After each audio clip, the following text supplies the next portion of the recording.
Assalamualaikum warahmatullahi wabarakatuh. Di sini saya akan mempresentasikan tentang professional skill untuk implementasi pendekatan dan strategi pembelajaran dari mata kuliah MSG kelompok 14 yang terdiri dari E.F. Nafis Hamdani, Alif Sapitri. Keterampilan profesional guru yang terdiri dari perencanaan guru. Perencanaan guru merencanakan pembelajaran pada dasarnya adalah mengambil keputusan tentang pengajaran dan merupakan suatu proses yang banyak menuntut pemahaman dan keterampilan dan berbagai aspek yang perlu dipertimbangkan secara matang. Karena itu membuat perencanaan pembelajaran pada dasarnya memerlukan waktu yang cukup bagi seorang guru. Clark dan Neuer menemukan dalam penelitiannya bahwa 1-20% waktu guru dalam satu minggu dihabiskan untuk membuat perencanaan proses belajar mengajar. Dalam kaitan dengan proses belajar mengajar ini, Stronger menyatakan bahwa proses pembelajaran pada dasarnya adalah memutuskan isi kurikulum yang penting untuk dipelajari oleh siswa dan cara penerapan kurikulum dalam setting kelas melalui berbagai kegiatan dan peristiwa belajar. Rana-rana perencanaan. Perencanaan guru adalah sebuah proses multifase dan berlangsung secara terus-menerus yang mencakup semua aspek kegiatan guru dalam melaksanakan pembelajaran. Menyatakan ada 3 fase perencanaan guru, yaitu pertama, sebelum pengajaran, selama pengajaran, dan setelah pengajaran. Sebelum pengajaran yang terdiri dari memilih isi, memilih pendekatan, mengalokasikan waktu dan ruang, menentukan struktur, menetapkan motivasi. Kedua yaitu mempresentasikan, melontarkan pertanyaan, membantu, memberi latihan, melakukan transisi, mengelola dan mendisiplinkan. Kemudian setelah pengajaran terjadi yaitu mengecek pemahaman, memberi umpan balik, memberi pujian dan kritik, menguji, memberi nilai dan melaporkan. Seringkali terjadi keputusan untuk menetapkan kegiatan pada setiap fase perencanaan guru tersebut dilakukan secara spontan. Oleh sebab itu diperlukan kreativitas guru dan kepekaan guru untuk melihat setiap perubahan situasi dan kondisi yang menuntut apa adanya perubahan perencanaan. Adapun pokok-pokok perencanaan, Arens menyebutkan beberapa pokok-pokok perencanaan guru. Paling tidak ada beberapa hal pokok yang perlu diperhatikan dalam membuat perencanaan pembelajaran oleh guru, yaitu apa yang diajarkan di sekolah itu mencakup dari tuntutan masyarakat, standar nasional, muatan lokal, KTSP dan nilai dan norma budaya. Bagi pendidikan di Indonesia sesuai dengan peraturan perundang-undangan khususnya standar nasional pendidikan telah ditetapkan standar nasional seperti standar isi, standar kompetensi lulusan, bahkan standar proses pembelajaran yang akan dilakukan. Demikian pula halnya dengan standar kurikulum muatan lokal yang harus disesuaikan oleh masing-masing sekolah sesuai kebutuhan. Oleh sebab itu, sebagai guru sudah seharusnya selalu mengkaji tentang standar kompetensi pada setiap jenjang kelas, kompetensi setiap semester, bahkan kompetensi beserta indikatornya untuk setiap pokok dan sub pokok bahasan.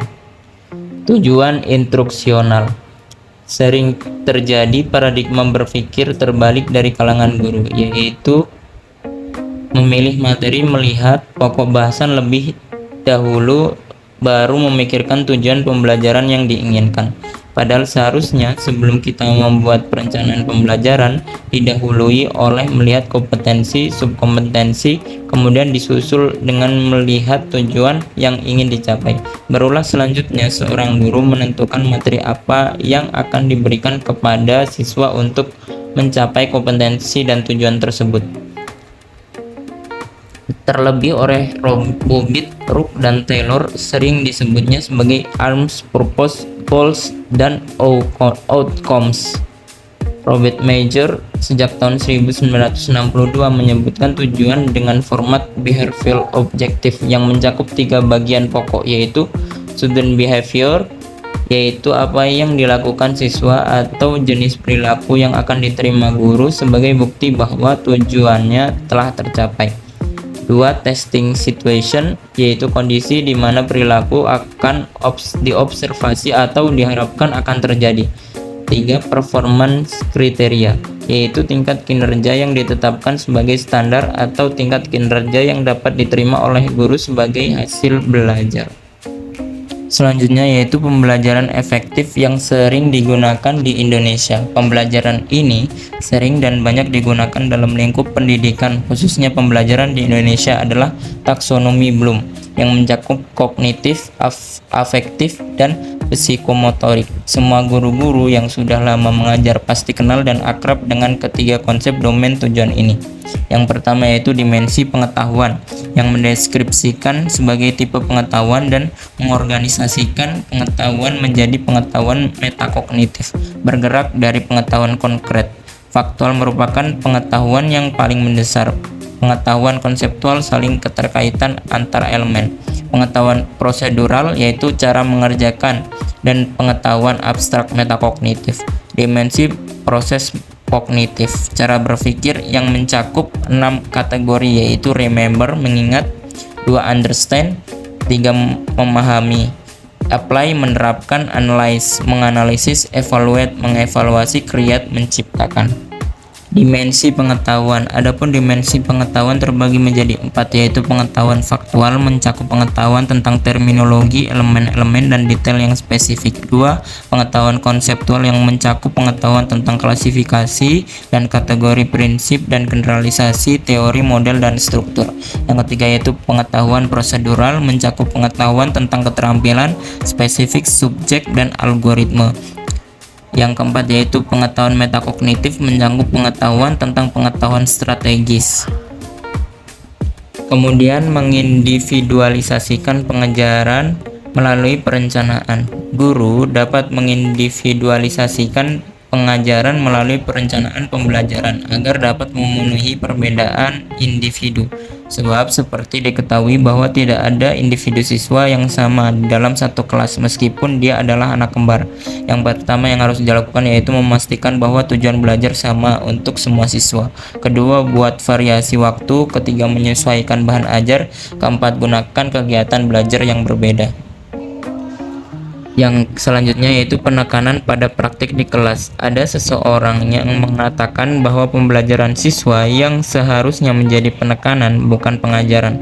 Oleh sebab itu ada 5 praktik pengajaran yang sangat penting untuk berubah, yaitu pertama, keseimbangan kekuasaan harus dipindah dari guru kepada siswa. Yang kedua, isi harus berubah dari sesuatu yang harus dikuasai menjadi alat untuk mengembangkan keterampilan belajar. Ketiga yaitu paradigma harus berubah dari paradigma bahwa guru melakukan semua tugas perencanaan dan melakukan pedagogi yang baik menjadi paradigma bahwa guru adalah penuntun dan fasilitator. Tanggung jawab untuk pembelajaran harus pindah dari guru ke siswa dengan maksud membantu siswa agar dapat menjadi pelajar yang otonom dan mandiri. Yang terakhir yaitu evaluasi harus digunakan untuk memberikan umpan balik dan untuk menghasilkan pembelajaran dengan penekanan yang kuat pada partisipasi siswa dalam evaluasi diri. Mungkin cukup sekian presentasi dari kami. Apabila ada salah kata kami mohon maaf. Thanks for watching. Assalamualaikum warahmatullahi wabarakatuh. Dan untuk sesi tanya jawab untuk dilanjutkan ke dalam GCR. Terima kasih.